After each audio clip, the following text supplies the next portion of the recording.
Good evening, everyone, and welcome to Monty Gymnasium for senior night for Bridgewater-Raynham girls basketball. Alongside with Dominic Damiano, I'm Brian Berard. You're watching BR Girls Basketball on a joint production between 4D Sports Talk and Bridgewater Television. Tonight, the Trojans will honor 5 seniors: Brooke Reagan, Kiye Collins, Carrie DeRocha, Kylie Lopes, and Shannon Lynch. And Dom, the big story coming into this game is Bridgewater-Raynham on an 11-game winning streak. What does East Bridgewater have to do to win here? Because Bridgewater-Raynham is 7-1 here at Monty Gymnasium. They're just going to do exactly what they've been doing in the last 11 games, Brian. Staying disciplined, keeping fundamentals simple, and just following their shots. Now, the last time these two teams met was on December 21st. Bridgewater-Raynham walked away with the 49-35 victory. Kaylee Matalonis got 14 points in the win. Kylie Kiye got 17 points. And on the side of East Bridgewater, Perry Snow got 10 points and Cassie Hall got 9 points. Now, as we mentioned, this is senior night. 5 seniors are going to get recognized, so we're going to toss it down to the court for the senior night festivities here from Monty Gymnasium.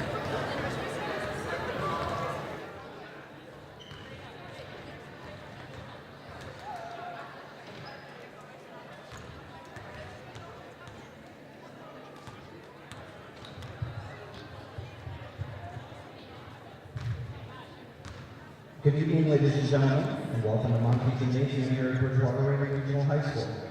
For tonight's non-league girls basketball contest, featuring the visiting Vikings of East Bridgewater High School and your Trojans of DR. Prior to tonight's game, the Bridgewater-Raynham Athletic Community would like to honor the 4 members of the Trojan girls basketball class of 2018 here on senior night. Please join us as we recognize the outstanding achievements of this talented quartet. Our first honoree is only donned the Trojan uniform for 1 season, but her impact has definitely made a lasting impression on her teammates and coaches. Her desire, hustle, and intensity has been infectious, and anytime she enters the game, she has provided an undeniable spark at both ends of the floor. In 8 appearances this winter, she has recorded 13 points, 18 rebounds, and 4 steals, including 7 boards in 7 minutes of last Friday's OCL clinching win over Gardner. After graduation, she plans to join the United States Coast Guard and serve her country proudly. Accompanied tonight by her father, her brother, and her uncle Mikey, ladies and gentlemen, number 5, Kiye Collins.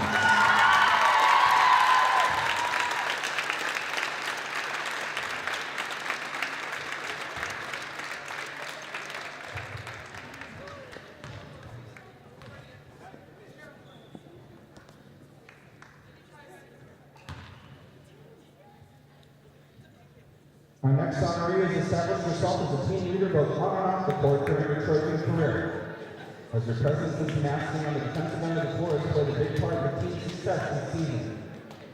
She has got 26 rebounds and recorded 10 steals in 16 outings to date. And when there is a screen to be set or a clutch rebound to be grabbed, she has been there to deliver for her teammates. She embodies the philosophy of win every day, and her contagious enthusiasm has made an indelible impact on the BR program. After graduation, she plans to enroll at the University of Alabama and major in exercise science. Accompanied tonight by her parents Coralie and Kai, ladies and gentlemen, number 15, Kylie Lopes.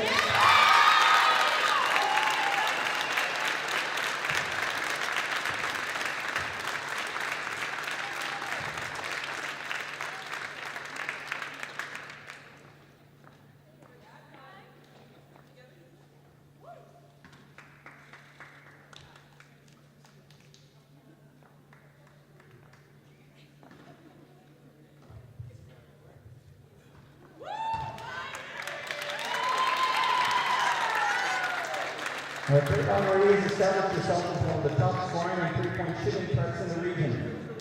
In 49 career games entering tonight's action, she has amassed 350 points, that includes 71 3-pointers. And she has overcome an injury suffered a year ago to rank as BR's second leading scorer in each of the last 2 seasons.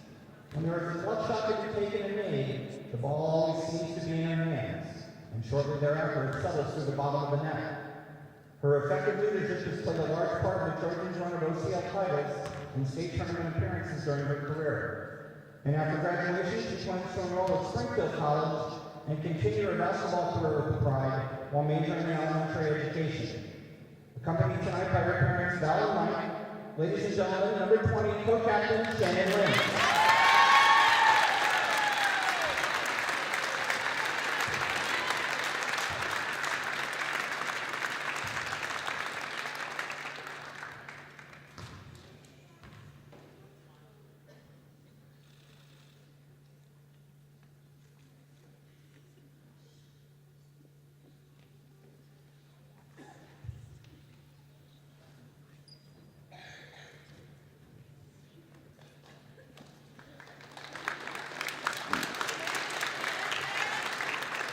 Our final honor is not only a consummate teammate, she is a consummate leader by example. Not only does she personify every part of team basketball, she has defined it during the senior season that has seen her excel at both ends of the floor. She has started all 17 games this winter and averaged nearly 4 points and 5 rebounds per game, and her defensive intensity has become the trademark of the program's success throughout the year. In 36 career games, she has amassed nearly 100 points and 75 rebounds, but she does the little things that don't show up on the box score, and those intangibles will have a lasting impact on the PR program for years to come. After graduation, she will enroll at Salve University, and tonight she is accompanied by her parents, Diane and Rich, and her brother, Connor.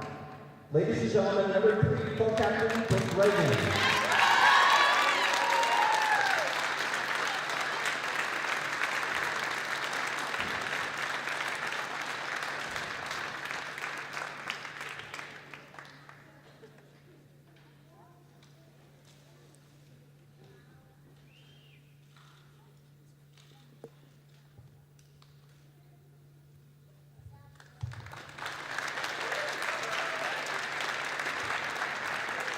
Ladies and gentlemen, the Bridgewater-Raynham girls basketball class of 2018 will graduate having added greatly to the Trojan legacy with 3 straight O'Connell League championships, the program's highest single-season win total in nearly a decade, and the 3rd straight appearance in the MIAA tournament. They have excelled in competition, in the classroom, and in the community. And please join us in one final round of applause as we congratulate them on all their career achievements and wish them nothing but success in all their future endeavors.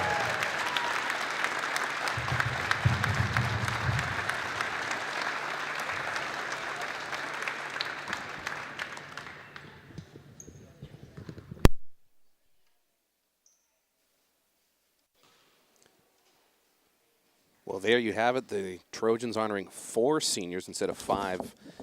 Kerry DeRocha is listed as a senior on the roster but was not honored tonight, so I'm wondering if that's just a slight typo on the roster there, but nonetheless some impressive senior ladies going out tonight. Oh, absolutely. If you think about some of these schools, and one thing I want to point out, Brian, that we point out on the show is GPAs are so important. I mean, not only are they great athletes, but you still have to have the GPA to get recognized to go to these big colleges that were mentioned that they're going to be attending this fall.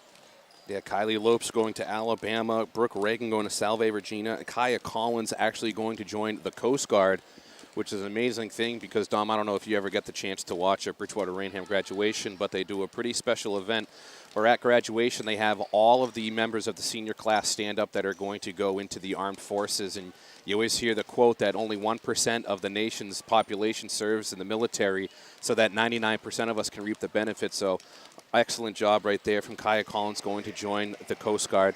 Getting back to tonight's game, this is the last regular season home game for Bridgewater-Raynham. They finish on the road at Silver Lake to avenge that earlier loss in the season, and then they finish at Bourne. Of course, the game against Bourne here started the 11-game winning streak. For East Bridgewater, they end with 3 home games in a row versus Randolph, versus Sandwich, and versus Dartmouth. Bridgewater-Raynham coming into this game 13-4, 4-0 in the OCL, sweeping it, claiming the OCL title outright.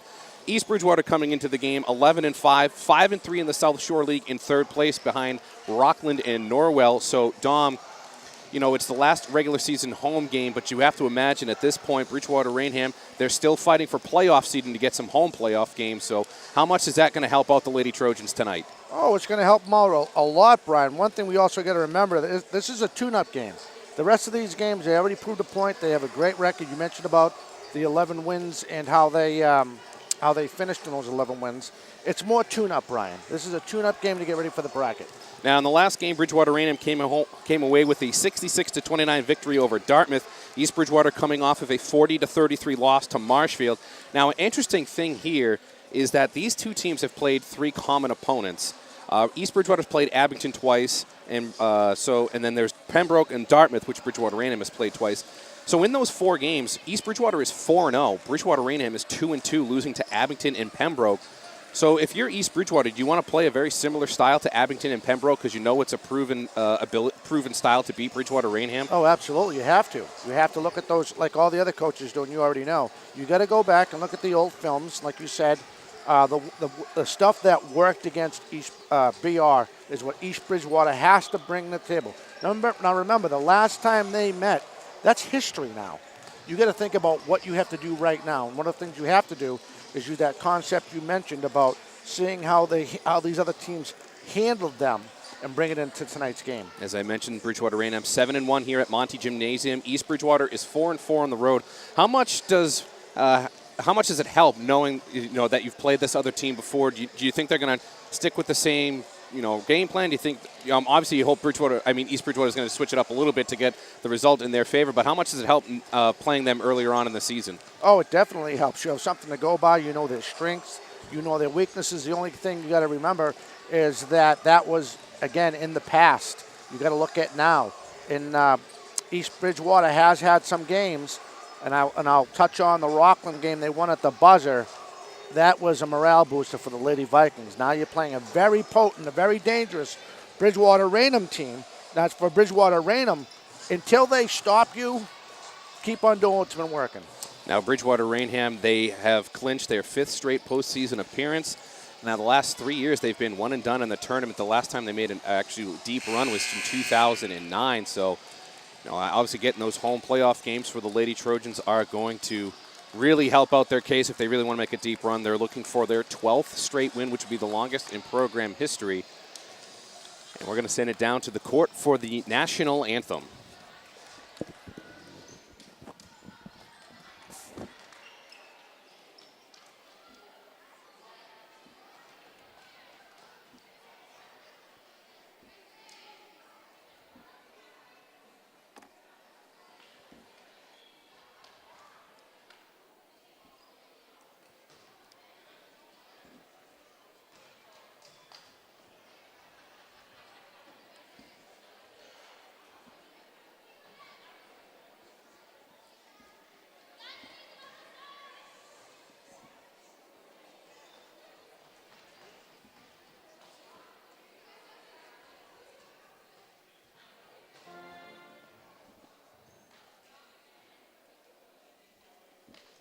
Now, ladies and gentlemen, here tonight, starting at first for the Lady Vikings is East Bridgewater High School. Starting at number 10, Pete Smith. Also starting junior number 11, Kirsten Smith. Starting junior number 14, Harry Snow. Starting forward, junior number 24, Cassie Hall. Starting forward, number 32, junior Sydney Bradbury. The head coach of East Bridgewater High School is Andrew McDonald. He is assisted by Rebecca Campbell and their honoring Derek Bradbury. And now the starting lineup for your Trojans of Bridgewater-Raynham. Starting forward, junior number 11, Kiye. Also starting senior number 5, Kiye. Starting forward, senior number 15, Miley Lopes. Starting forward, senior number 3, Brooke Reagan. And starting guard, senior number 20, Shannon Lynch. The head coach of Bridgewater-Raynham High School is their 3rd season, Cheryl C. She is assisted by John Gallagher and Jerry Cutter. Ladies and gentlemen, at this time, we ask you to please rise and remove your hats to the playing of our national anthem.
So no surprise there for the starting lineups for the Lady Trojans, all seniors.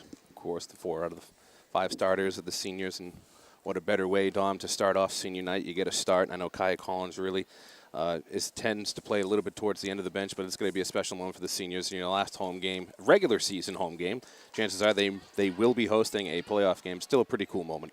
Oh, absolutely. It never happens again. This is the last time, you know, you got to grasp it, take it at the moment. I mean, senior night is senior night. Once it's gone forever. Now, the last time that this Lady Trojans team lost was actually last calendar year, so they are undefeated in the 2018 season, or calendar year, I should say. But a cool note here is actually there is Brooke Reagan, who plays on the girls' soccer team for Bridgewater-Raynham, Katie Smith, Kirsten Smith, and Avery Levangie, and Sydney Dewhurst. All 4 of them also play on the girls' soccer team for East Bridgewater, so a couple of these girls are already familiar with each other playing on the pitch. Absolutely. You know, it's a key, an interesting note how many juniors, and shame on me, I'm just looking at this East Bridgewater. The future looks really good for East Bridgewater. I mean, 3rd place now, of course, coming into a big contest against Bridgewater-Raynham in 3rd place. And we are underway here as East Bridgewater has won the opening tip. We're underway here, joint production of BR Girls Basketball on Bridgewater Television and 4 Deep Sports Talk. Once again, the stout defense of the Lady Trojans at it again as Matt Alanis will bring this one up now for the Lady Trojans. Let's see what they do. Let's see what type of defense. Looks like they're going zone, Brian. 2-1-2 is what it'll look like. Kiye Collins with the turnover, so it'll be Lady Vikings ball. First look at the East Bridgewater offense.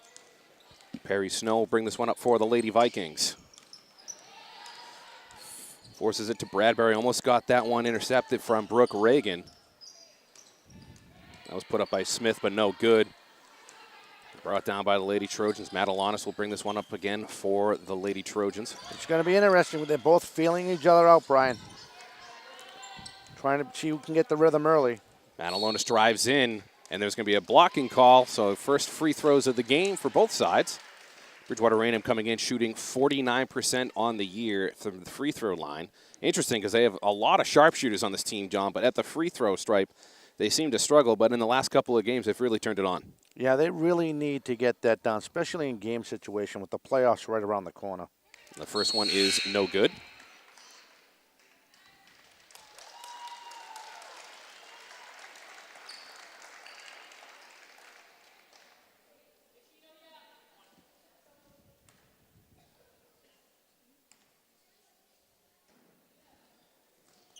Second one is also no good. So some rare misses from the free throw line tonight from Matt Alanis. And a up pace there, tempo from East Bridgewater. Shannon Lynch tried to bring it down, but stepped on the baseline. Right off the bat, after that missed free throw, it looked like East BR was going to a full court press, and EB worked their way out of it. And bounce this one to Hall. Put it up, no good. It looks like there's going to be a foul on Kaylee Matalanis. It is. So one foul aside for both teams. First on Matalanis.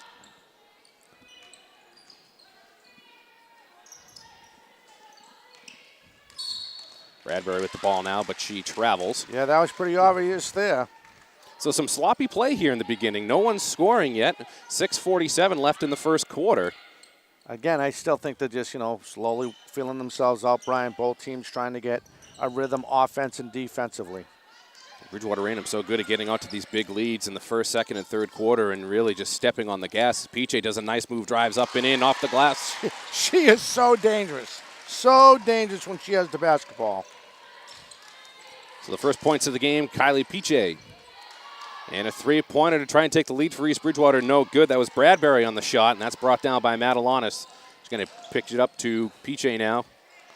She's going to try and drive, but she's going to pull it back and drive in the baseline again. Underneath for Shannon Lynch off the glass and in. Wow. 4-0 lead for the Trojans.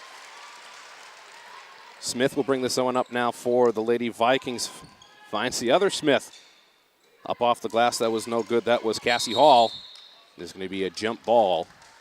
Right now, Bridgewater-Raynham has East Bridgewater, as of right now, out of their composure as far as as far as offense goes. They really can't get anything going. Yeah, the speed of Bridgewater-Raynham teams to give a lot of teams fits and troubles.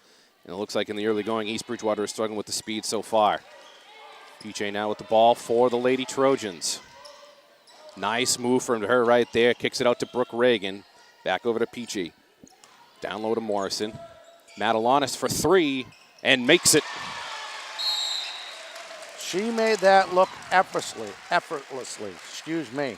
And East Bridgewater will take the timeout, and so will we. Bridgewater-Raynham with a 7-0 lead with just under 6 minutes to go in the first quarter. You're watching BR Girls Basketball on 40 Sports Talk and Bridgewater Television.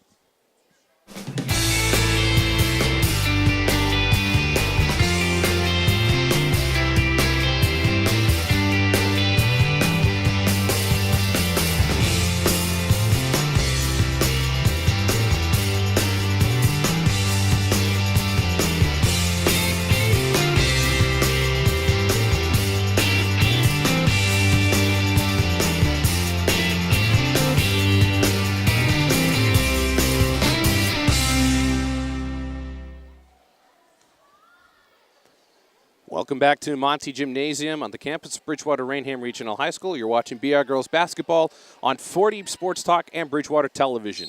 Just under 5 minutes and 40 seconds left in the first quarter. Bridgewater-Raynham with a 7-0 lead over the East Bridgewater Lady Vikings. Let's see how they adjust, Brian, offensively coming out of that break. Smith now driving baseline, kicks it back out. Nice strong move right there from Hall, but couldn't get it to go. You know what their problem is, I can see with East Bridgewater, is that when they get within the paint, they're just muscling it up there. Just, you know what I mean? There's just no rhythm right now for East Bridgewater. Cassie Hall with her second foul. Madalonis now will bring this one up for Bridgewater-Raynham. Kicks it out to Piche. Madalonis tries for three again. Hit it from earlier from right there in that same spot. That's rebounded by Reagan, puts it up, no good. That's finally going to be brought down by the Lady Vikings. That was Bradbury on the rebound. Snow goes in, puts it on the rim, a little short, no good. Shannon Lynch with the rebound. Shannon Lynch, long pass up to Madalonis and finds her. Madalonis down low to Nina Morrison, goes into the paint. Loses the ball, but actually ends up finding Brooke Reagan underneath for two.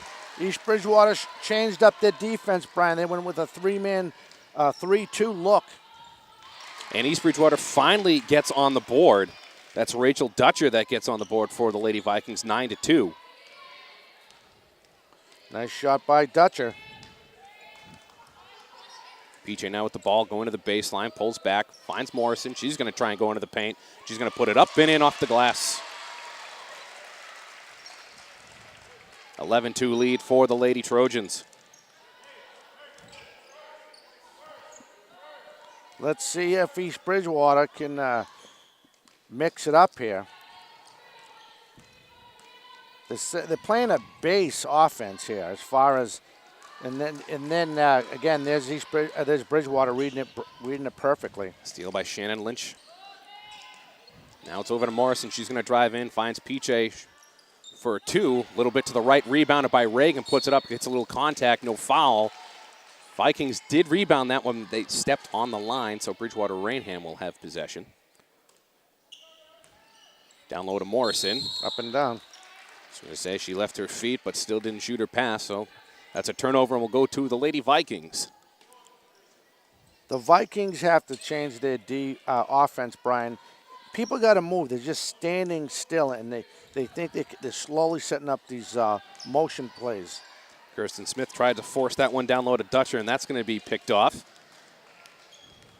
And Dutcher takes a fall, but gets back up. Nice read by East Bridgewater. Right to Bradbury, got numbers.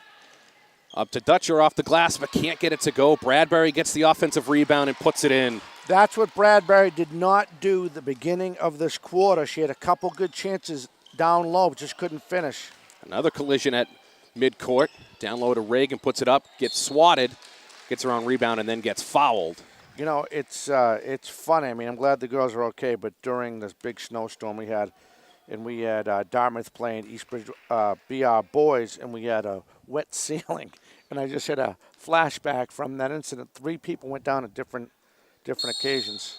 I do remember that game, Dom. That was my first 4D broadcast of the year and didn't even get out of the first quarter. I know, right? The foul was called on Perry Snow, and Bridgewater-Raynham is yet to hit a free throw tonight, Dom.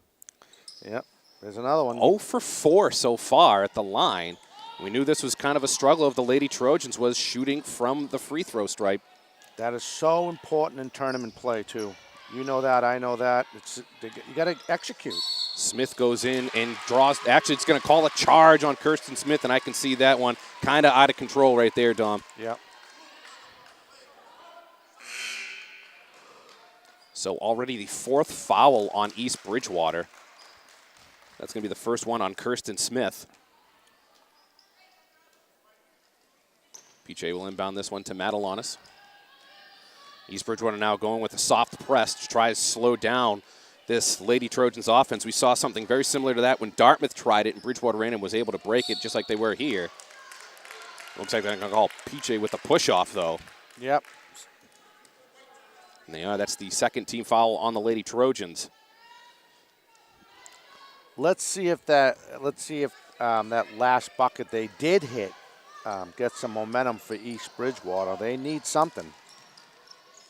Smith now could have had the wide open shot, but gives it to Dutcher and goes over the rim. You got to drive and finish. You got to drive to the hoop when you have the lane that much open. PJ now with the ball. Almost gets it stolen away, and they're going to call a jump ball here. You know what I mean? When you're that low and you have that baseline, you got to drive. You can't just assume you're going to get it. You never know. So Emma Ken will inbound this one for the Lady Vikings, but there's a quick foul on Kenzie Madelanis. So the 3rd foul on the Trojans. A lot of fouls here in the first quarter, Dom. Yeah, 7 altogether, 4 for East Bridgewater, but now the Lady Trojans are getting themselves in trouble. They have 3. And McCann throws that one away, and Madelanis now, she's going to try a 3 off the back iron, and her sister Kenzie comes down with the rebound. Up to PJ now. PJ loses her dribbles, finds Nina Morrison, though. Kicks it back out to Madelanis.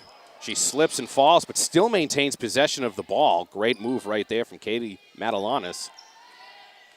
Kenzie now with the ball, trying to drive on Smith. Try to go behind the back, but Smith wasn't having any of that and steals it.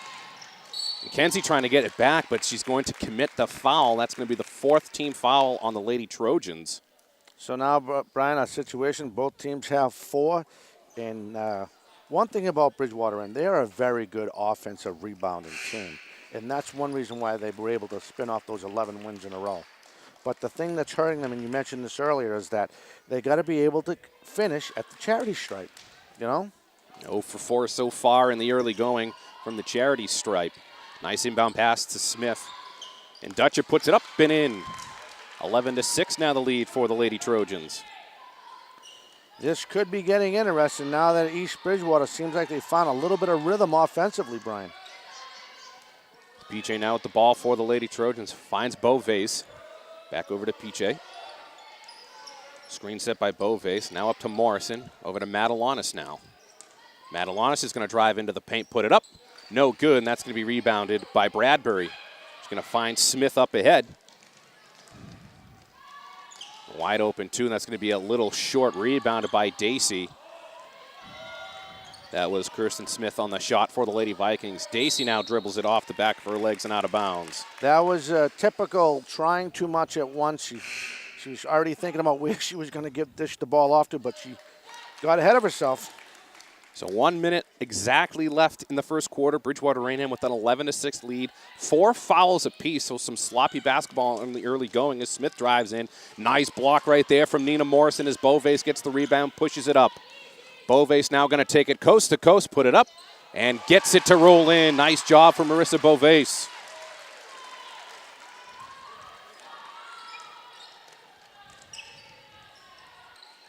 East Bridgewater trying to respond here. Smith with the ball. Smith trying to drive on Beauvais. Nice job getting your hands in there. Bradbury now had a lane, but it was closed quickly. It's Perry Snow now with back over to Bradbury. Back over to Smith. Smith is going to try and drive in. Gives it to Dutcher. She's going to put it up short. And that is going to be, that's going to stay with East Bridgewater. So 19 seconds left. The shot clock has been turned off, so if East Bridgewater wants, they can have the last shot of the quarter. Ooh. Good point.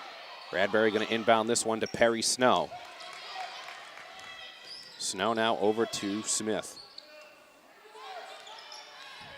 Smith now tries to go down low to Dutcher, turns around, puts it up. Good defense right there from Morrison. Now Matalanis brings it up. They're going to have to get this one off quick. They have about 3 seconds. Kiye now, and that's actually going to be tipped. So at the end of one, Bridgewater-Raynham has the 13-6 lead. Dom, what are your thoughts on the first quarter? Well, I don't like what I see the way the Lady Vikings are taking care of the ball at charity stripe, not finishing. I know you have the stat down there. As far as the Lady Vikings go, they're starting to get that momentum now, Brian. You know, they're inside the paint.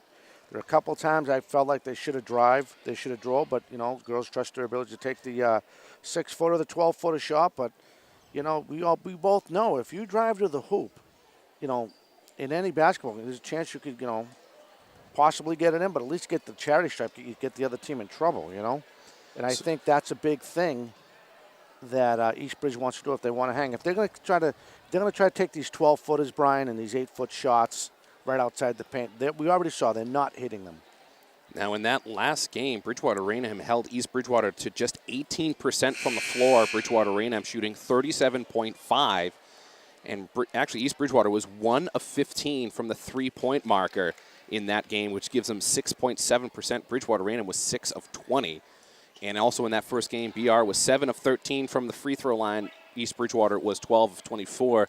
If you're East Bridgewater, you've sent Bridgewater-Raynham to the line twice. They're 0-4 from that line. So I guess that's one bright thing that I guess you can take away from if you're the Lady Vikings, because it easily could have been a 17-6 lead. Absolutely. Absolutely. You're talking about 4 points that you had a chance to put inside the cylinder and you didn't get it done, as an old Celtics legend used to say back in the day.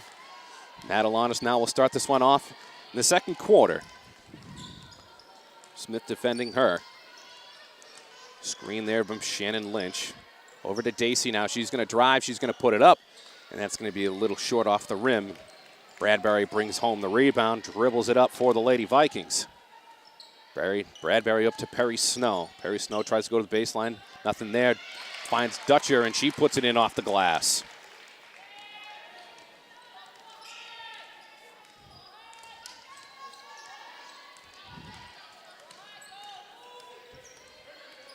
So far, East Bridgewater staying in the early going here. Bridgewater-Raynham likes to go to those early leads.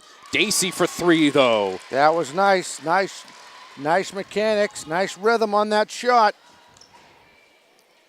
First points of the game for Victoria Dacey. Down low to Dutcher now. She's going to put it up and get the and one. Nice job right there from Dutcher.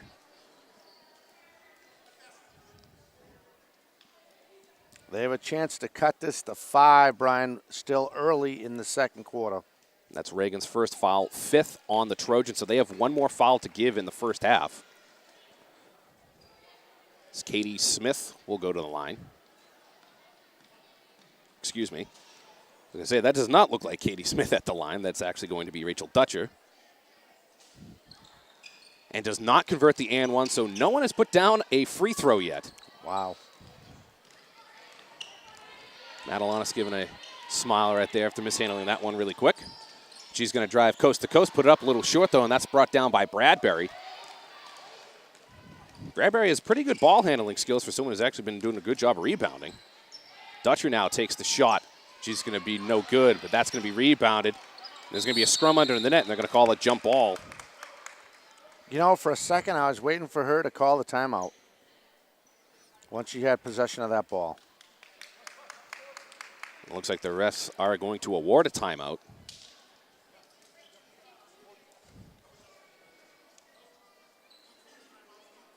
Yep, they're going to give the timeout to East Bridgewater.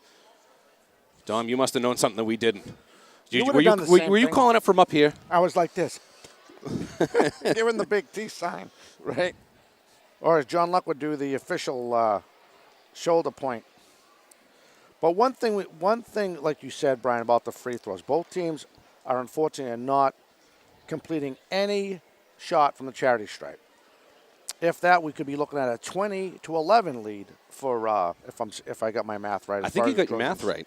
I've been paying attention a little bit. Now, in the last game against Dartmouth, my math was absolutely horrible. It happens. I was just really bad at them, and I was really bad at the score too. But we all make mistakes. That's right. Absolutely correct. John is insinuating that he doesn't make mistakes. Of Now, course, John Luck, our fine cameraman behind the scenes here. Heck of a director. You got a lot of potential, I heard. Of course, you're watching this, a dual broadcast between 4 Deep Sports Talk, which is celebrating their 10-year anniversary, and Bridgewater Television celebrating their 30-year anniversary. Bradbury inbounds this one to Perry Snow. Snow's going to drive in, put it up, gets a lot of contact, no call there. Beauvais with the rebound, and that's going to be a reach-in foul on Avery Lavangi. Avery just a freshman. So 5 fouls apiece. Each have 1 more to give. Madalonis now will bring this one over half court for Bridgewater-Raynham. Morrison with the screen. Wide open lane there for Madalonis if she wanted it, but she passed it off. Shannon Lynch now tries to get the 2 and makes it. Nice passing, nice finish for Bridgewater-Raynham. First points of the game for Shannon Lynch. Snow tries to go in, but she draws the foul. Again, maybe, like you said, man, maybe it wasn't just a timeout. Maybe they did finally realize, they have a good coaching staff. Hey, maybe we should, take advantage of these open lanes that BR are, that they're giving us so we can go to the charity stripe. But then again, no one has hit a charity shot again. Once again, 0 for 6. As Beauvais got her 6. first foul of the game. So Bridgewater-Raynham, 6 fouls. Put East Bridgewater in the bonus on the inbound. If I'm Bridgewater-Raynham, I'm doing exactly why I have an 18-point lead. I would just keep on. 8-point lead. Excuse me, 8 points. Sorry. We got to get our math on top here. Yeah, I was. Hey, no, Oh, again. no. Almost had our first free throw, but nothing doing there. 0-7 now. Madalonis now brings it up for the Lady Trojans over to Shannon Lynch, who can actually light it up from downtown. Dacey now drives baseline, puts it up. A lot of contact, blocked. No call there. Good passing here from East Bridgewater as Dutcher tries to go up, and she gets fouled. That'll be the 7th team foul on the Lady Trojans. That definitely would now. Even if it wasn't in the attempt of a shot, she definitely would have been going to the line with the 1-on-1 situation. Will we see our first made free throw? We might. That is the question. Yes. And we finally will. Yeah, you noticed how East Bridgewater. I know you noticed how East Bridgewater changed their rhythm. Now they're just going to the hoop. They see that lane. They know they're just as athletic as Bridgewater-Raynham, and they're trying to take advantage of it. Well, one step at a time, we now have finally made our first free throw. Yeah. As Dacey now will bring this up over to Madalona. She's going to try a 3. No good. A little off to the right. I believe that officially makes her 1 for 3 on the 3 throws. We'll go with officially. We'll go with your stats. The unofficial. From a color point man's point of view. Bradbury to inbound this one for the Lady Vikings. Almost had a 5-second violation. That was actually tipped by Snow into the hands of Smith. So It was. I don't know if that was by design or by accident, but East Bridgewater will take it. And Bradbury going to take the 3. Oh. No good there. Dacey with the rebound. Bradbury doing a little bit of everything here for East Bridgewater.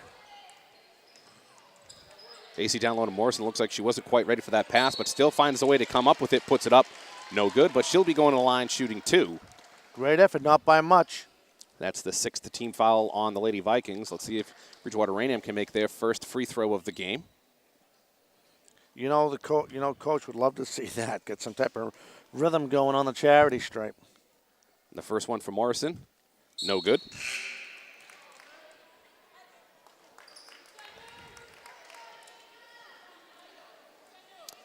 I think I've lost count, but I think we're at 1 of 11 now. Yeah. From the charity stripe. If not, it's definitely an excellent guess.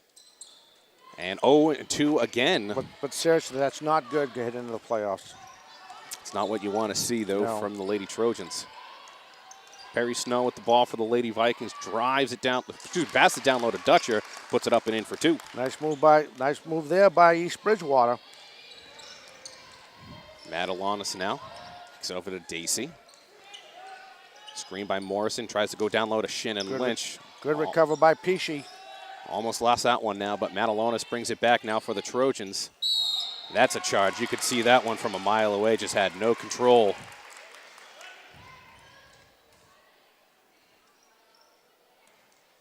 Yeah, good point, Brian. She had great position. She just took the blunt of the force on that offensive foul. Snow will bring this one up for the Lady Vikings. Down low to Dutcher. They've been doing that all night. She puts it up, can't get it to go. That's going to be the 9th team foul on the Lady Trojans. So on the inbounds, East Bridgewater will be in the double bonus. Yeah, and we still have a lot of the second quarter left, Brian. It's going to be interesting. Dutcher's first is good. You know what? This game might just come down to the charity stripe. Might just come down to that. And the second one for Dutcher upcoming. And that is no good. Almost got the friendly bounce, but that's rebounded by Perry Snow. Great job. Gets it back out to Dutcher, and Kylie Lope said, no, thank you. This is my ball. I'm just going to rip it away from you. Kenzie Madalonis will bring this one up now for the Lady Trojans. Another screen by Morrison. Over to Lopes. Lopes back over to Madalonis. Tries a deep 3, and nothing but net. 2 for 5. One big reason why I'm watching Madalonis, Brian, is her technique. I believe that's Kenzie's first points of the game. And Snow drives in, puts it off the glass, but that's going to be rebounded by Sydney Dewhurst, who plays on the soccer team as well. A lot of soccer players on the court, as we mentioned, for East Bridgewater. Shannon Lynch with the ball now for the Lady Trojans, finds Nina Morrison. Morrison back out to Lynch. Lynch trying to find anything, goes to the baseline, puts it up, trying to draw the foul, but nothing there. Dewhurst brings it down. Up to Bradbury, he's going to dribble in, puts it off the glass, and gets it to go. If I'm the coach, I'm calling a timeout, trying to regroup. 21-16 the lead, still for the Lady Trojans as Peachy brings the ball up. East Bridgewater not really allowing Bridgewater-Raynham to drive that ball into the paint. It's Kenzie Madalonis now, trying to find anything. Morrison back up to Madalonis, an open 3. A little far, and PJ is actually going to bring it down. Didn't hit the rim, so they're not going to restart the game clock, shot clock. But PJ brings it down, tries a 3, no good, and that's going to be brought down from Madalonis. And then PJ goes up, got blocked, and then still put it back up. What great concentration after getting that shot blocked, Brian, and then grabbing the ball that ends up in your hands, and she's actually leaning over as she's finishing that play. Great job right there from Kylie PJ.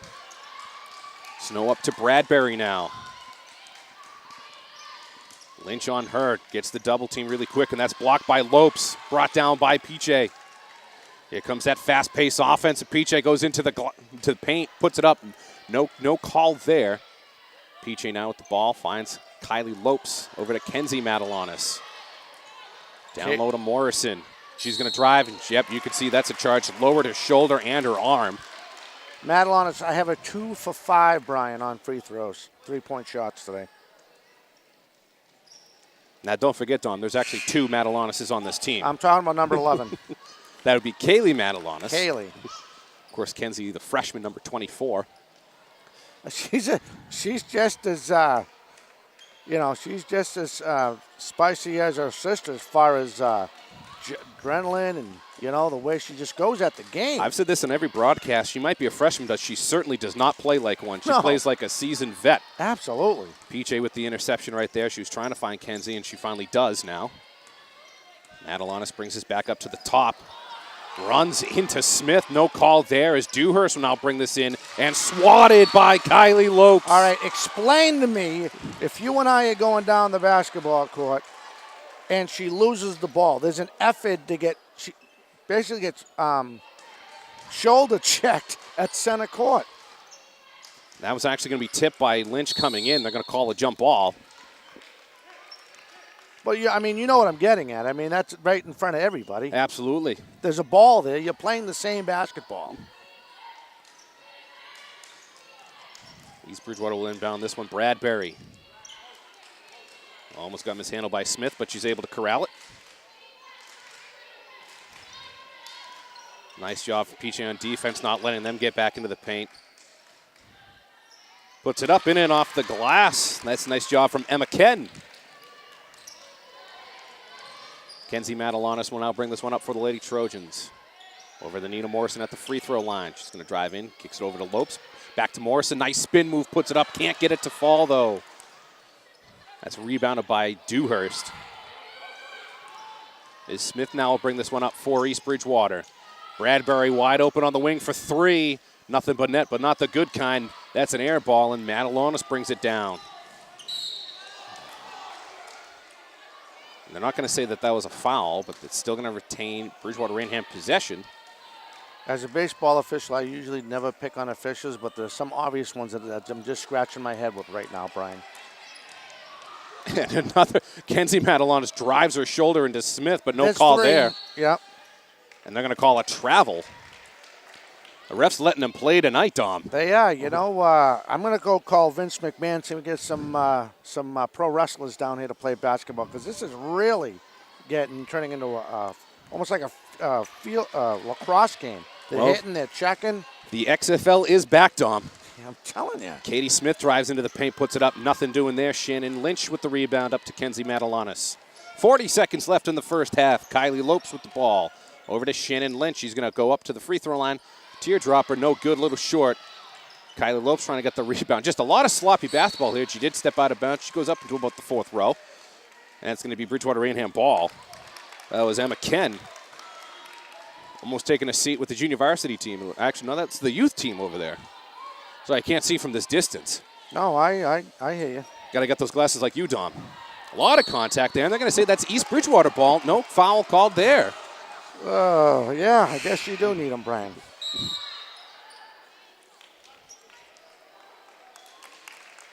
May have to give some to these refs. They're letting the girls play tonight, Dom. I know I said it, but there's just some physical basketball. In the playoffs, that's not going to happen. So no shot clock here. Bridgewater-Raynham not letting them get over half court. Katie Smith now is able to get over half court for Lady Vikings. Smith over to Smith. Smith puts it up. A little long. That's when rebounded by Dewhurst. She's going to put it up no good. Kylie Lopes with the rebound. 1 second left. She's not going to get the shot up. And at the half, Bridgewater-Raynham with a 5-point lead, 23-18. Dom, what are your thoughts on the first half? Well, East Bridgewater did exactly what they did coming out of that last timeout that they had, Brian. They were able to take the Vikings, the Lady Vikings, out of their game. Came out of the 2-1-2 and started out like a basic zone, like a 3-2, you know what I mean, taking care of the outside perimeter. So with them doing that and playing tight man and solving their offensive problem, driving to the paint, we touched on it, at the points during the game, they were able to do that as well. And right now, BR just has to go back into their rhythm. Right now, they look winded. They look like they're not keeping up with the Lady Vikings. Well, for Bridgewater-Raynham, they try to drive a lot down low, and then they're also going to rely on that deep shot, but they want to use that offense down low in the paint to set up that shot. But East Bridgewater's doing a fantastic job, and Bridgewater-Raynham for that point, doing a great job of not letting either team really get much in the paint. I know that Dutcher was able to get some offense going down low in the paint, but so far as of late, these teams are doing a good job making sure you really can't set up your offense, Dom. No, you do. But again, I just thought about this. Bridgewater-Raynham, for them to get, again, they look tired. East Bridgewater, got under their skin, took them out of their rhythm. BR has to go back what they did in the first quarter, Brian. Good passing, good shooting. We know that right now, if we had a charity stripe situation, we could be up, as I look at the clock, maybe 29, maybe 30-18. But with that being said, you're stuck with what you have. You have a 5-point lead going into the second half, and you have to be able to adjust. And they can do it. Do you think the emotions of senior night are maybe playing around with the seniors of Bridgewater-Raynham, or is it just great defense from East Bridgewater? No, well, East Bridgewater, hats off to them, that too. But like you mentioned, I think senior night has an effect on that. You have 3 girls you're never going to see again. right there. 4 girls, thank you. I forgot one. 4 girls you're never going to see again, right? And now you have your parents, you have people in the stands. Besides right now, people watching on Facebook Live.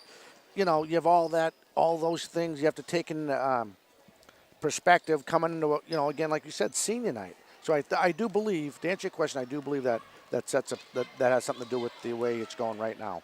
All right, so as I've mentioned several times, this is a joint production between 4 Deep Sports Talk and Bridgewater Television. This is senior night here at Monty Gymnasium. Bridgewater-Raynham looking to go 8-1 at home and extend their winning streak to 12 games. So with that, we're going to take a little break here as you're watching some youth basketball. But on the other side of the break, Dominic Damiano and myself, Brian Berard, will have second half action here from Monty Gymnasium.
Welcome back to Monty Gymnasium. Bridgewater-Raynham with a 23-18 halftime lead over the East Bridgewater Lady Vikings. Alongside Dominic Damiano, I'm Brian Berard. John Locke doing the camera work on a joint production between 4 Deep Sports Talk and Bridgewater Television. Now, Dom, we mentioned it was a sloppy first half. Both teams did a great job defensively. I have unofficially the leading scorer for Bridgewater-Raynham is Kaylee Matalanis, and Kenzie Matalanis has, she had 5.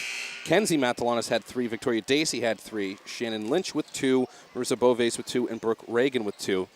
So, Dom, are we going to see a similar basketball in the second half, or are we going to see the teams try and do something a little different? I think if I'm East Bridgewater right now, I have 18 points. I would stay the same. I would do what got me the 18 points, start driving the hoop.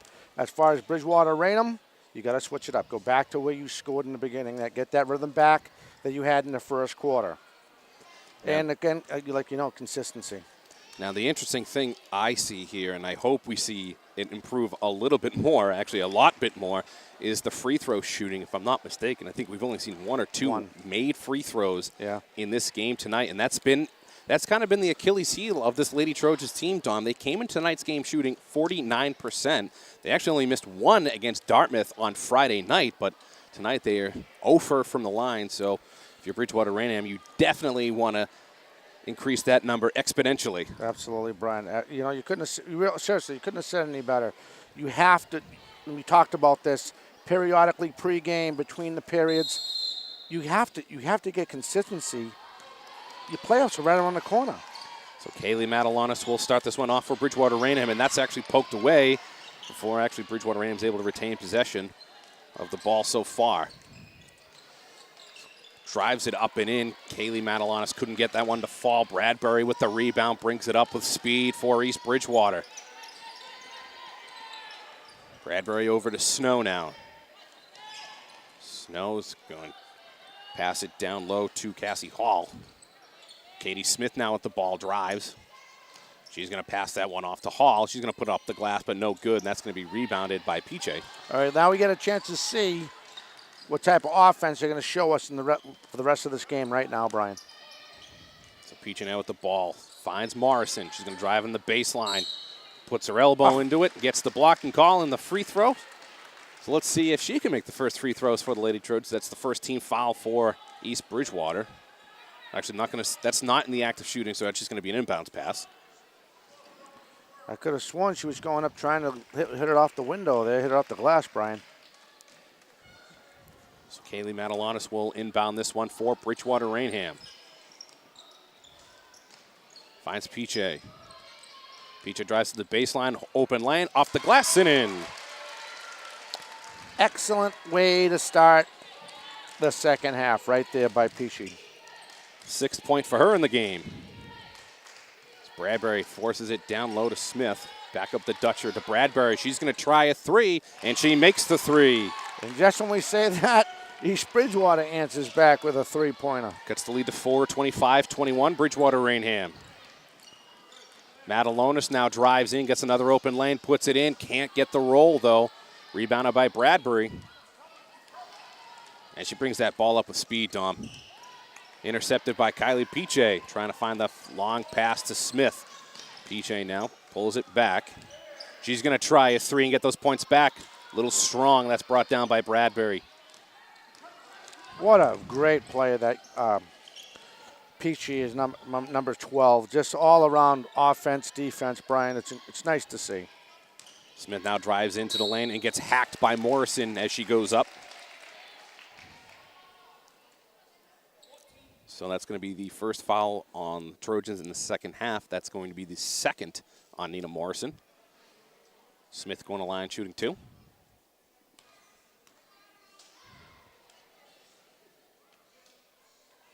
The first one's good.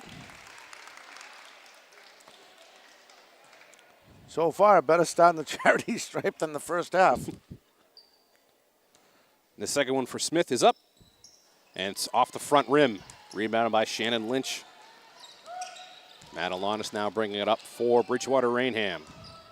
She's going to drive into the paint. 3 Vikings around her, and they forgot about Brooke Reagan on the backside. Excellent position, Brian. She was just waiting for that to happen, it almost looked like, and she was able to finish that play. They're going to call a jump ball on that one. Great job from Kaylee Madalonis. You know, one thing that BR definitely needs in the second half is, and I just thought about this as I see the players right now out there for Bridgewater-Raynham, the bench. Bench has to come up and really help. So Madalonis gets in the way again of Perry Snow. Yeah, there's going to be a hack from Shannon Lynch. So already some quick fouls yet again in the second half, Dom. Yeah, we're just getting started too. Just getting started. So it wasn't any active shooting, so we'll just have tossing in the Bridgewater-Raynham end. Snow will inbound this one to Dutcher. Down low, couldn't quite connect. 2 Trojans around her. Nina Morrison rebounds. Brings it up to Shannon Lynch. Down to Brooke Reagan. She's going to put it up in and off the glass. Nice pass, nice finish. 6 points for Brooke Reagan on the night. Snow will go in. Nice little teardrop off the glass. No good. A little strong. Madalonis brings that down. Far pass for Kiye. She's going to go in. She's going to get hacked. No call there, but it's going to stay with the Lady Trojans. 25 seconds on the shot clock. 5:09 on the game clock. A 29-22 lead for Bridgewater-Raynham. Wasn't that in the act? Wasn't he trying to finish a shot when she got fouled? We don't know what it is anymore, Don. No, we don't. Kiye now. You're Nice right. move into the paint. Up to Nina Morrison by the free throw line. Madalonis, she's going to try a 3. It's going to be a little to the left, and that's going to be rebounded by Smith. Smith now brings it up for the Lady Vikings. She wanted the shot from free throw, and it's going to be a long 3 for Smith, and that's going to be a little too strong. Brought down by Morrison. Up to Shannon Lynch now. Over to Madalonis.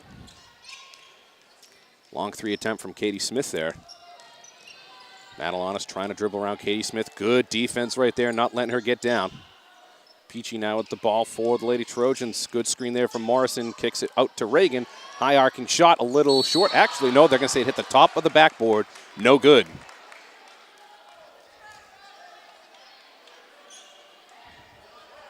Let's see what the referees figure out. That did go off the frame. They're going to count it. They're now going to count that for Brooke Reagan.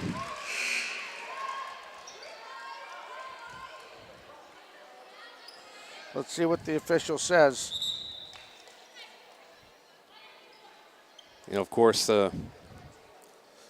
Coach Andrew McDonald for East Bridgewater is going to say that went off the top of the backboard or off of some of that structure by that shot clock and game clock display right there. But it looks like he's not going to win his appeal as the 2 points is good for Brooke Reagan, giving her 8 points on the night. He's right. I would contest that too. That's one of those calls that, you know, no matter what the call is, one coach is going to be upset about it. Yeah, exactly correct. Smith now with the ball for the Lady Vikings. Over to the other Smith. Smith over to Bradbury. She's going to try a long three. She's going to make the long three. That was an athlete who had a clean look, Brian, uncontested, just did what she does best, take that long shot. Great job. 6-point lead now for the Lady Trojans. And Matalanis is going to try a three, and that's going to be a little short. That's actually going to be rebounded by Reagan, and they're going to give the timeout to Coach Cheryl Seavey. So a great exchange right there for Bridgewater-Raynham to retain possession here. But we saw there was some quick fouls early on, but they've seemed to kind of calmed it down a little bit. Yeah, they have. Again, my big concern for Bridgewater-Raynham is the bench. Bench has to play better than they did in the first half. So it's going to be interesting now that you got the younger Matalanis in there, and you know she's going to go to some of her other second starters, if you will, and see how they gel into the rest of this game, Brian. So if my stats are correct, I have 8 bench points for the Lady Trojans. I was going to ask you if you knew how many we had for the Lady Vikings, but you'd need another statistician for that.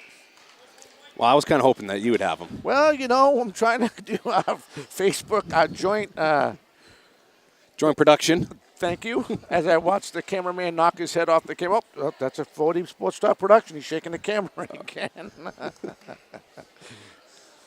But thanks for having me, Brian. No, thanks for having this be live stream. It's awesome.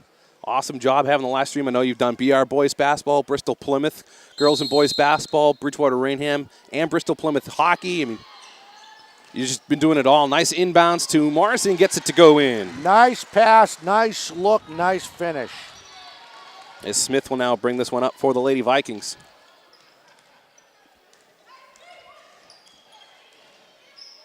Yeah, tomorrow we'll have Bridgewater-Raynham Hockey live from Bridgewater Ice Arena. Bradbury goes up for the shot, but Dacey actually is able to get a hand in there and block it.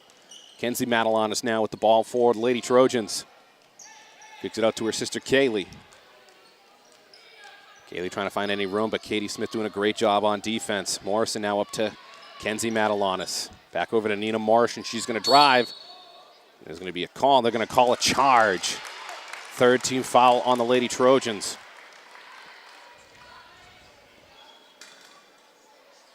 It's going to be the third foul on Morrison. Oh, boy, you got to watch that now. That's why you see Kylie Lopes getting to the scorer's table right away. Katie Smith bringing us up for East Bridgewater. Finds Kirsten Smith. Down low to Rachel Dutcher. Dutcher's going to kick it out for a long three and made it. Another great player, Brian. Clean look. Emma Ken for the three-pointer for the Lady Vikings. Kaylee Matalanis up to her sister Kenzie. Loses her dribble, finds Kaylee again. Down low to Morrison. She's going to drive, actually kick it out to PJ for three. Little long, and that's going to be brought down by Kirsten Smith. Smith now up to Bradbury, who's had herself a fine game for the Lady Vikings. Dutcher now finds Katie Smith. Little awkward drive right there. Yeah. Was able to maintain possession and put up a quality shot, but wasn't going to go. It's Kaylee Matalanis up to Kenzie for a deep three and a little left and short, but that's going to be rebounded by Kylie Peachy. They're going back to that 2-1-2, Brian. Initially out of that zone look. Kenzie Matalanis now with the ball. Down low to Kaylee, nice cut, but it's a swat by Bradbury. Good defense. And coast to coast puts it in off the glass is Emma Ken. And there's going to be a timeout called by Cheryl Seavey. We'll take one too. You're watching BR Girls Basketball on 4D Sports Talk and Bridgewater Television.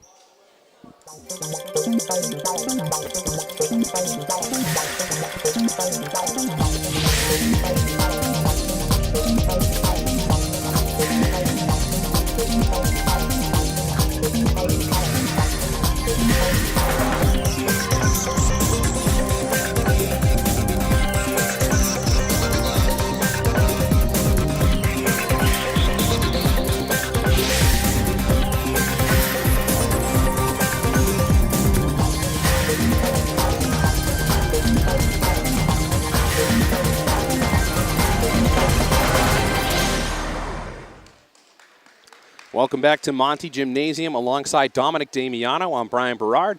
You're watching BR Girls Basketball on 4Deep Sports Talk and Bridgewater Television. Lady Trojans with a 33-30 lead with 1:58 remaining in the third quarter. Back-to-back basketball, a close game. And really, the last time Bridgewater-Raynham had a close game was the last time that they lost, which was last year. So Bridgewater-Raynham, the closest game that they've had in this 11-game win streak was a 10-point victory over Brockton here at the regional. Shannon Lynch inbounds this one. It is a full-court press now for East Bridgewater, and BR is able to break it pretty quickly.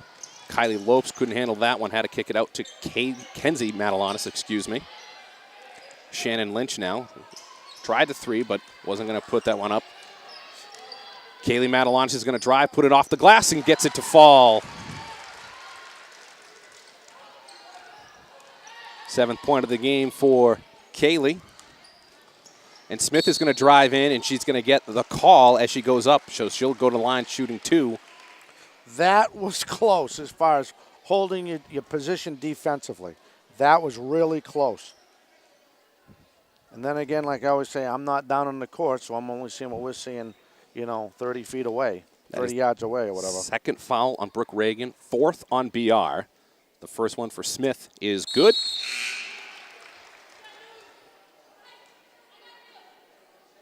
So Bridgewater-Raynham had a 13-6 lead at the end of one. East Bridgewater outscored BR 12-10 in that second quarter, and they're currently outscoring BR 13-12 in this third quarter. The second one does not go, but Dewhurst almost comes down with the rebound and actually kicks it back out to Snow, and there's going to be a jump ball. That's going to be BR ball as Peachy is going to check in now for Kaylee Matalanis. One thing I like that the BR coach is doing is that she's not letting these bench players stay in. If she doesn't see them performing, she's going right back to the starters. Inbound to Peachy, almost had that one stolen away, but looks like Reagan was there to catch it if it did get away. Shannon Lynch now, down low to Reagan, puts it up, and Dewhurst actually gets the block. They're going to go out of, like I say, that went off of Reagan, so it's going to be East Bridgewater ball. 35-31 lead for BR. Just over a minute left here in the third quarter. A wide open three if she wanted to take, and she does, and that's going to go off the glass. It's going to be hit out of bounds by Bradbury. Emma Ken had all day to shoot that shot. Inbounds to Kenzie Matalanis now. Kirsten Smith on her defensively. They're able to break that press. Up to Kylie Lopes, over to Shannon Lynch. Up to Kylie Lopes again, back to Shannon Lynch. Good screen there from Kylie Lopes. Down low to Reagan, puts it off the glass, nothing doing there. Rebounded by Bradbury, up to Kirsten Smith. Good job from Kenzie Matalanis to get her hands in the way to stop that fast-paced attack right there from East Bridgewater. Right. No, you're absolutely right. That's a good point by you, Brian. She could have finished that play. Dewhurst now with the ball. Over to Smith. Over to Ken. Down low to Dewhurst. Kylie Lopes fighting for possession. They're going to call a foul. Cheryl Seavey wanted the travel, but nothing doing there. Nope. They're actually going to call Kylie Lopes on the foul. That's her first. 5th team foul with 30 seconds left in the third quarter. It's getting interesting now, Brian. We've got another whole quarter to play. The lead is only 4.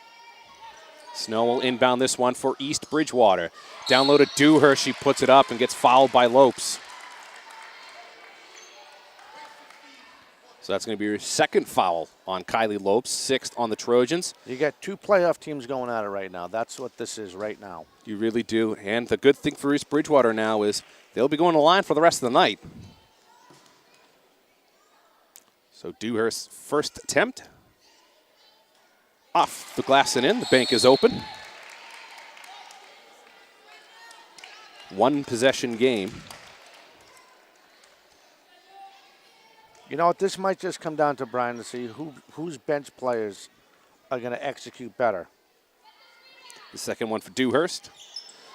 A little strong off the back iron. Brought down by Brooke Reagan. Up to Kylie Lopes now with space. Wide open was Brooke Reagan. Up to Matalanis now.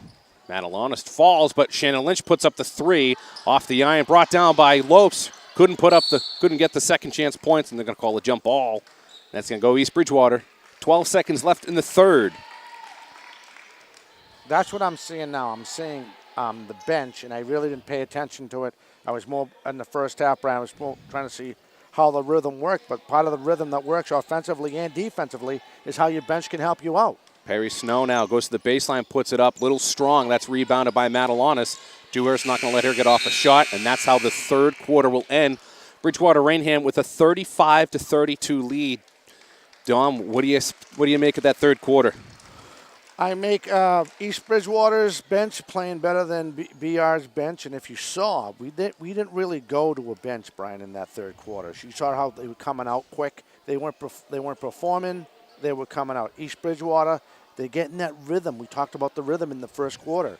Right now, East Bridgewater's up on rhythm. I believe you have a little bit of the scoring difference just in this quarter alone, no? As far as how to compare these teams. You know what I mean? As far as how they did. Maybe I'm wrong. I'm sorry. Well, no, the interesting thing, Dom, and I think I understand what you're trying to get at, is but Bridgewater-Raynham all season long in the first three quarters really jumps out to these big leads. Yeah. And in the fourth quarter, they're able to just sit back. You know, you're going to notice that their fourth quarter differential isn't really that great. It's about, I think they're outscoring their opponents by 25 points. Right. And, you know, you have to wonder if the fact that Bridgewater-Raynham hasn't been in a close game in a while, if that's kind of playing with them a little bit. It could, because we talked about this halfway through the third quarter as we were watching this whole thing progress between the two benches and the rhythm. This is a playoff game. This is technically a playoff game, a warm-up playoff game, I'll say that. How much does it help, though, being in a close game like this going into the postseason? Oh, it helps out a lot. If you can pull this off, this will give you so much confidence, so when you do get another close game, you know what it's going to take to win. And right now, BR's in that situation. Now in the fourth quarter of their earlier game, BR outscored East Bridgewater 16-11.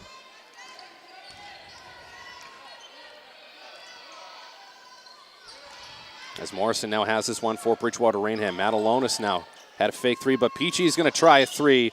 It's going to be a little short off the front rim. Bradbury with the rebound. Bradbury will now bring this one up for East Bridgewater. Finds Dewhurst down low, puts it up. She's going to get fouled by Nina Morrison. It's all about that rhythm, Brian. You got to get that rhythm back. So the fourth foul on Nina Morrison. Something to watch out for here at Bridgewater-Raynham.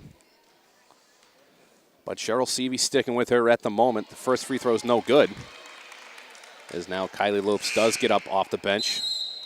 And Morrison will sit down for what we can assume will be for a little bit. Yeah, she's got to be tired, Brian. She has a lot of minutes in this game.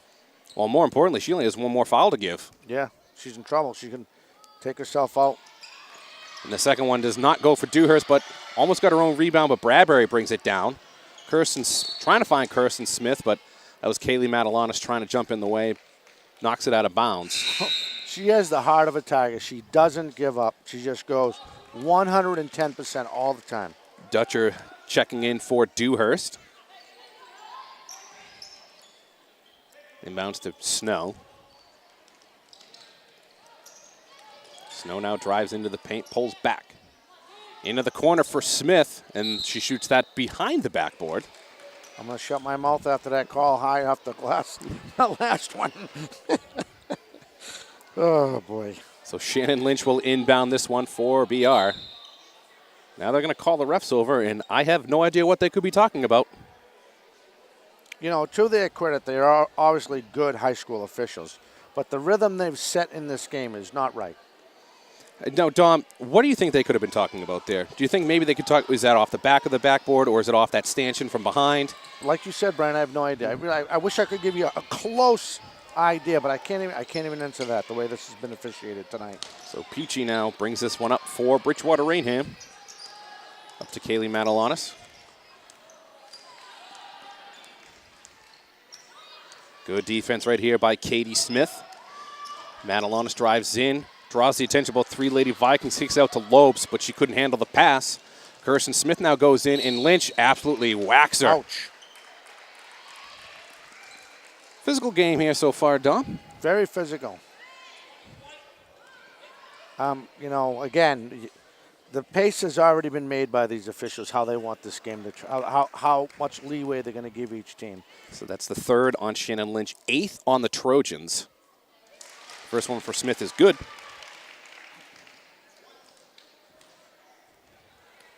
Only one foul on East Bridgewater in the second half. The second one for Smith does not get the friendly bounces. Kylie Lopes brings down the rebound. Matt Alanis now will bring this one up for Bridgewater-Raynham. There was some serious contact underneath the hoop. Brooke Reagan took a digger, and they were looking for the foul, but nothing going there. Kylie Lopes is going to take the deep two. High off the glass, no good. And they're going to say that that went off of Peachy, and it's going to be East Bridgewater ball. The lead's only 2. We have a lot of the fourth quarter to play. Dutcher now with the ball over to Perry Snell. And Matt Alonis gets in the way and gets the steal. They're going to call a jump ball. He's going to say he had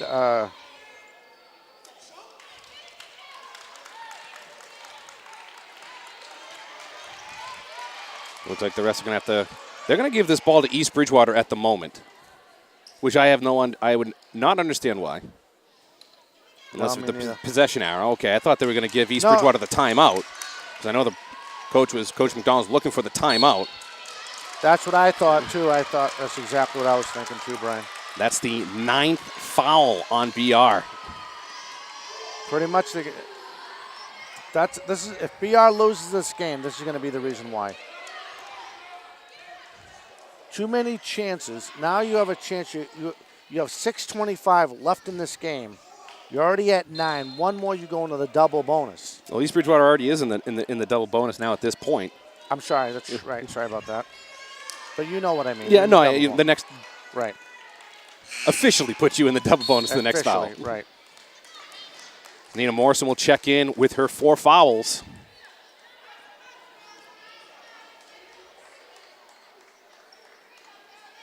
Now Coach McDonald is going to talk to the ref, looking for some clarification.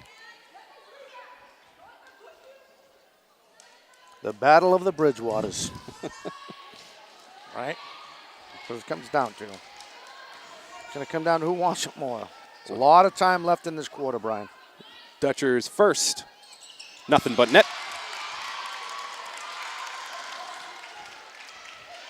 And if she makes the second, we'll tie the game for the Lady Vikings.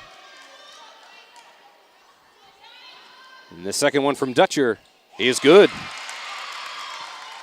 Tie ball game, 35 apiece, 6:23 left in the fourth quarter between Bridgewater-Raynham and East Bridgewater. Close game. Dom, you've mentioned it many times. 2 playoff teams going at it in a very close game, very entertaining, very physical game. Matt Alanis up to Peachy. She wanted to try the 3. Now she pulls back, and Matt Alanis is going to try the 3. Nothing but air there. That's going to go out of bounds. Peachy tried to save it, but it's going to be that was East Bridgewater incredible. ball. Peachy, you see that play? Snow will bring this one up for East Bridgewater. Matt Alonis gets the hands in the way. And they're going to give Coach McDonald his timeout as Snow was struggling to find the ball there. We're going to take a break too. 35-35 apiece. And we're going to come back with some more fourth quarter action on the other side of the break on 4 Deep Sports Talk and Bridgewater Television.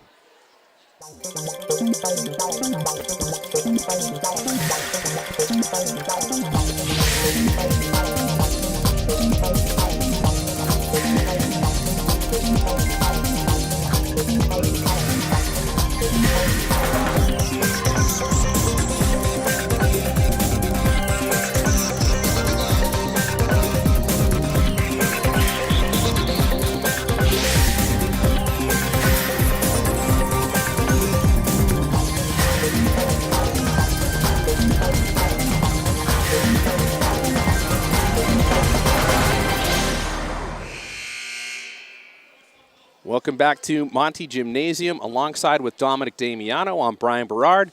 You're watching BR Girls Basketball on 4 Deep Sports Talk and Bridgewater Television. And boy, do we have a good one for you tonight. 35 apiece with 5:50 left in the fourth quarter. Bridgewater-Raynham One thing you have to watch out for, 9 fouls for them, so East Bridgewater's in the bonus. East Bridgewater only has 1 foul, so they have a lot of fouls to give here if this game does get close down towards the end. Absolutely. One thing we talked about, too, periodically, Brown, was the rhythm. Who is going to get in the rhythm right now? Right now, it's East Bridgewater. We know that Bridgewater-Raynham has the talent to get their rhythm back. They just have to get it back. Snow with the ball for the Lady Vikings. Madelanis on her. Trying to go deep to Kirsten Smith. Couldn't connect. That's out of bounds, and it'll be Bridgewater-Raynham ball. 5:41 left in the fourth. Trojans got to go on a run here, Brian. Kenzie Madelanis will bring this one up. Finds Nina Morrison down low to Shannon Lynch, and she gets hacked, so she'll go to the line shooting 2. Foul is going to be on Kirsten Smith. That's her second foul, second team foul. Shannon Lynch going to the line, looking to make the first free throw for the Lady Trojans. And cannot on the first attempt, short-rimmed it. Yep, she did. Again, we talked about that. Yeah, you have to complete this play at the charity stripe. Special teams is so important. And the second one gets the friendly bounce. Third point of the game for Shannon Lynch. Smith now over to Dutcher. She's going to take the baseline jumper, no good. Almost rebounded by East Bridgewater, but Shannon Lynch is able to come down with that one. I believe that is Dutcher's 4th attempt, Brian, from the baseline, and she hasn't hit one yet. Madelanis goes in and draws the foul, so she'll go to line shooting 2. Third team foul on East Bridgewater.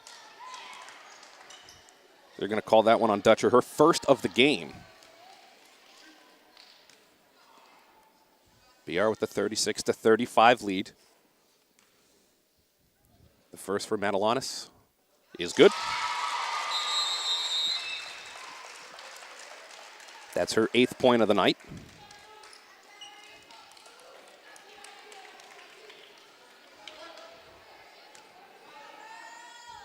BR looking for the rare 2 for 2 at the line tonight. The second is good. They needed it. This could be the rhythm they need, just something as small as finishing special teams, you know?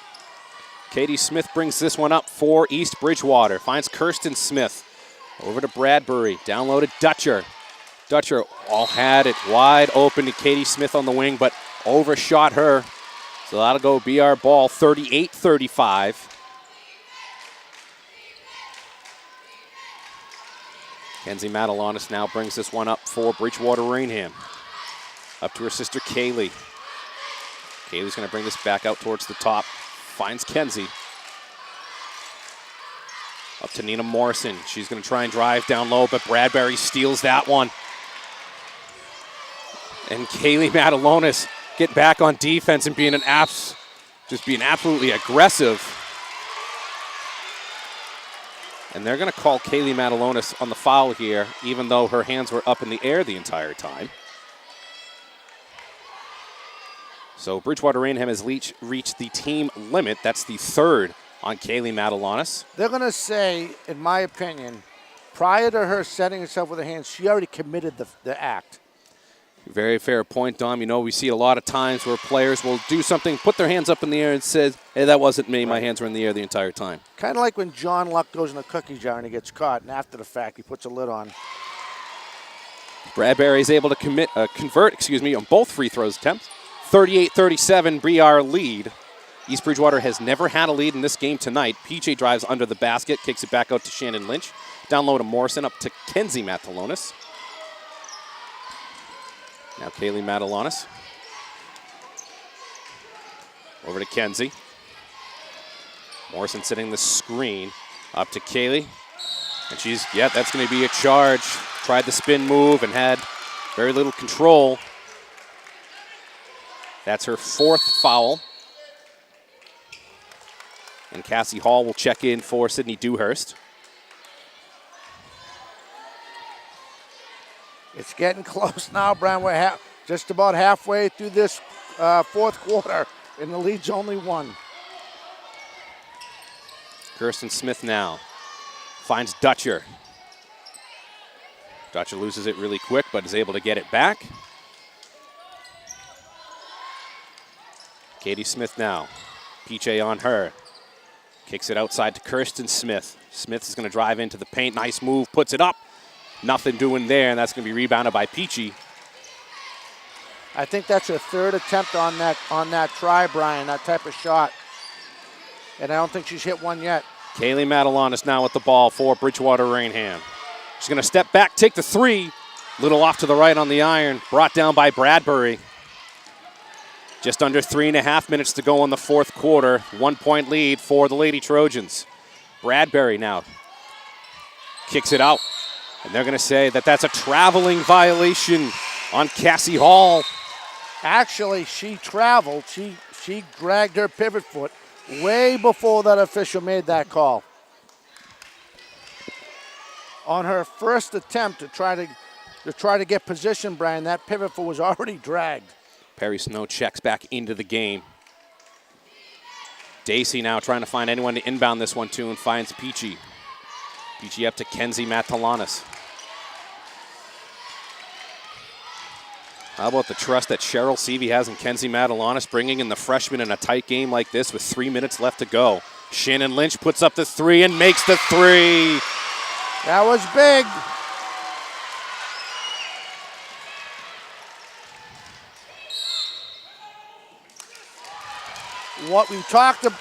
Brian, we talked about rhythm. Coming out of that break, it's been all. I know it really doesn't show a big lead for the Trojans, but from what I've seen, even though they're in double bonus trouble now, it's been Bridgewater-Raynham. It really has, Dom, and this is where you're showing. This is where this type of team is showing up. The 11 straight wins, that confidence and that swagger really is starting to show up for the Lady Trojans. If anything, if I'm the BR head coach, the girls would drink as much water as you can, get it in you, and then go exactly what we did coming out of that previous timeout. Don't change anything. They're playing in man. I think they should have went to a zone, a tighter zone, but she's seeing something that we're obviously not, because it's working. They only given up 37 points if you think about it. Yeah, she's clearly seeing something that we don't. But then again, we don't see much. That's true. true. We like to miss a lot of things. That's why I get glasses. Exactly. John Luck shaking his head. So, ever wondering why he came out to do this in the first place? So Bradbury will inbound this one for the Lady Vikings. Gives us the nod, like, yep, that's 100% right. Bradbury to inbound this one for East Bridgewater. Got to get this one out quick, and she does. Finds Katie Smith. 41-37 lead with under 2:50 left in the fourth quarter. Katie Smith finds Kirsten Smith. And that's going to be intercepted right there. Great job, Nina Morrison. Nina Morrison, what a nice play. Stepping into that pass, breaking that up. Kenzie Madelonis now with the ball for Bridgewater-Raynham. Nice behind the back dribble. Tries to force that one down low to Dacey. Kind of a dangerous pass, but they're able to get away with it. So now they're going to get her with a travel, Brian. So we're going to have a change of possession here. I'd like to know where she looked like that was a clean pivot. I'd like to know where she moved, where she slid her foot. So Snow will bring this one up for East Bridgewater. Kenzie Madelonis falls down, which gives the three to Bradbury. That's her third one of the game. 41-40, Bridgewater-Raynham. Kenzie Madelonis drives to the baseline, kicks out to her sister for the wide open three, makes it. It's all about the rhythm, Brian. BR is getting their rhythm back late into this game. This is where you're starting to see the both shooting teams come out right here, making big threes. Perry Snow trying to find anyone to give the ball to, and she finds Bradbury. Nice defense by Madelonis there. Now up to Kirsten Smith. Shannon Lynch on her. And they're going to call a foul.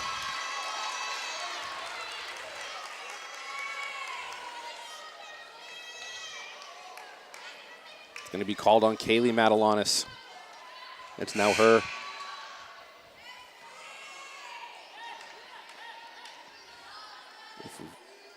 if we've done the math right, that is her 5th foul. So I believe Kaylee is all done. Has fouled out of this game. Yep. With 9 points.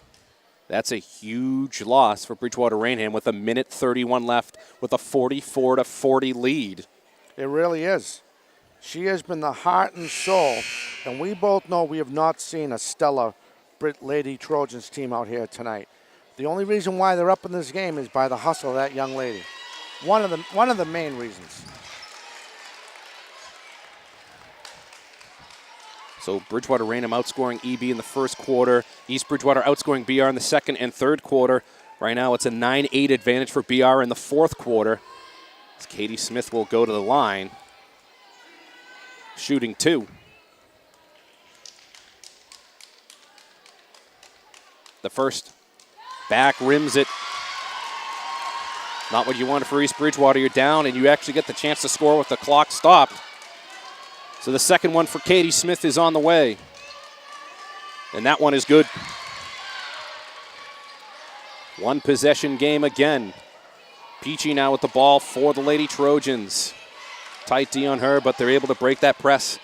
Kaylee Matalonis, and she's going to get the blocking call. That's the 4th team foul. I don't think they're going to say that was in the act of shooting. They're not. They're going to make that an inbounds pass. That was the right call. So East Bridgewater has 2 fouls to give. Bridgewater-Raynham has reached the team limit. Inbounds to Morrison. Bounce pass. Oh, and they got swatted away by Dutcher. A lot of contact there, and they're going to say this stays with the Trojans. And the ref is actually on the baseline. Is going to overturn this. So it's going to go with the Vikings. I mean, we talked about the officiating before. It just, the tone has been set. Snow brings this one up for East Bridgewater. Up to Bradbury now. Back over to Snow. Dacey on her. In the middle to Dutcher. She puts it up. No good. And East Bridgewater got away with one right there.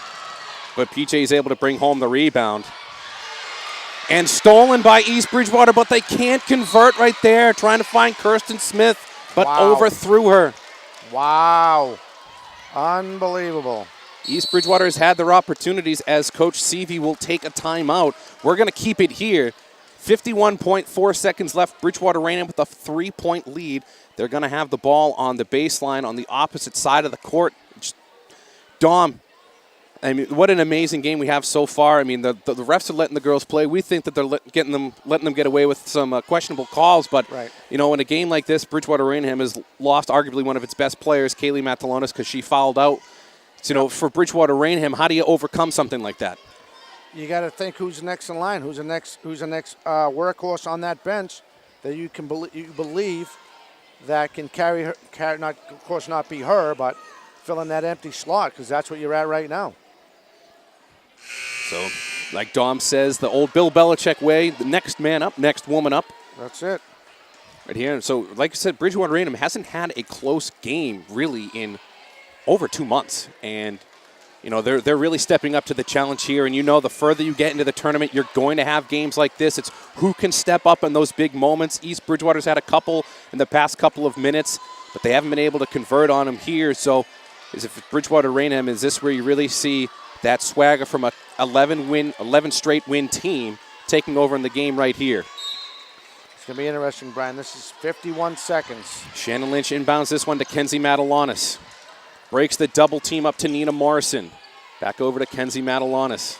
Tight D on her by Katie Smith. Over to Peachy. Up to Matalonis again. Right here for Bridgewater-Raynham, you cannot turn the ball over. Matalonis again on the near side. Drives in. And that's going to be a kick ball. So with that, the shot clock has now turned off. 29.3 seconds, BR ball. So this is where you're going to see the foul parade for East Bridgewater if BR is able to successfully inbound this. Refs are going to talk it out again. All right, they both agree. Let's see what happens here. Kenzie Matalonis to inbound this one for BR. Finds Morrison. And they're going to call a jump ball. And it's going to stay with BR. If you're East Bridgewater and you defend this and you have a chance to go down 2, you know you're going to foul. You have to foul them right away. So then waited a couple of seconds before fouling Kenzie Matalanis. That'll be the 5th team foul on East Bridgewater. That's called on Katie Smith. That's her first of the game. So Peachy will inbound this one for Bridgewater-Raynham. And there's going to be a foul called on Kirsten Smith before the inbounds. So there's the 6th team foul. So after the inbounds, BR will now be in the bonus. As Bovace is ready to check in, and she will, for Nina Morrison. Here we go, 25 seconds. 44-41 lead for BR. Inbounds this one to Bovace, and she gets fouled. I think that's 1-1 now. That should be 1-1.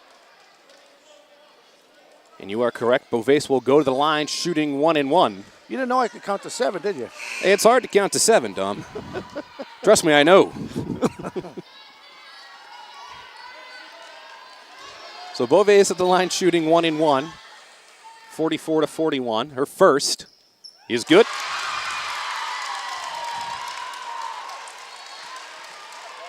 That's her 3rd point of the game. That was big for the Lady Trojans, Brian. Second one goes in. That's her 4th point of the game.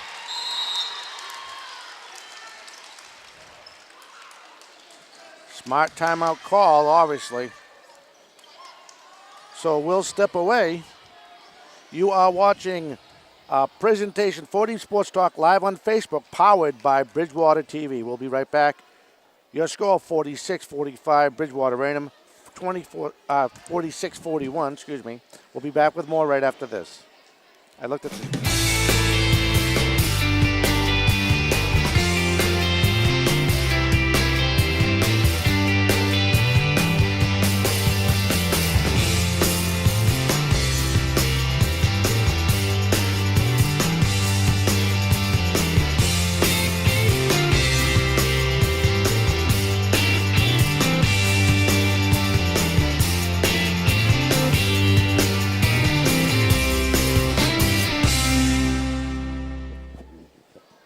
Welcome back to Bridgewater-Raynham Regional High School. Bridgewater-Raynham holding a 46-41 lead with 24.6 seconds left in the 4th quarter. You're watching BR Girls Basketball on 4Deep Sports Talk and Bridgewater Television. This is our 4th game that we've covered this season for the Lady Trojans basketball team. And Dom, what a good game we have here tonight. Great game. We talked in between. Between the game about how this is 2 playoff teams. They are. The only thing that gets me worried about Bridgewater-Raynham, if they go against a powerhouse, in Division I, that would scare me. A team like Braintree or Fian, and a team yes. like that. Yes. It'd be interesting to see how they would match up. Now, if I'm not mistaken, I think Fian has beat Braintree earlier in the season. Have. And if you go to the 4D Sports Talk, you can see the South Sectional Top 20. Good pitch right there. Thank you. So Bradbury will inbound this one for East Bridgewater. Finds Kirsten Smith. Gonna have to push this one quick. Kenzie Matalonis on defense right there. Kirsten Smith drives it in. No good. Peachy with the rebound. I was going to say that had to be a call of foul there. Yeah. The ref wanted to call the jump ball. Well, we talked about that, Brian, when they were down the other end, about how important it was to foul right away if you're able to score. And unfortunately, they were unable to complete that play. So 1-1 for Peachy. That is the 4th foul on Kirsten Smith. Pretty sure everyone on every roster here is in some sort of foul trouble, Dom. Yeah, you know what? I know it sounds kind of funny, but you're not far from the truth, my friend. It's the first one for Peachy. Gets the friendly bounce.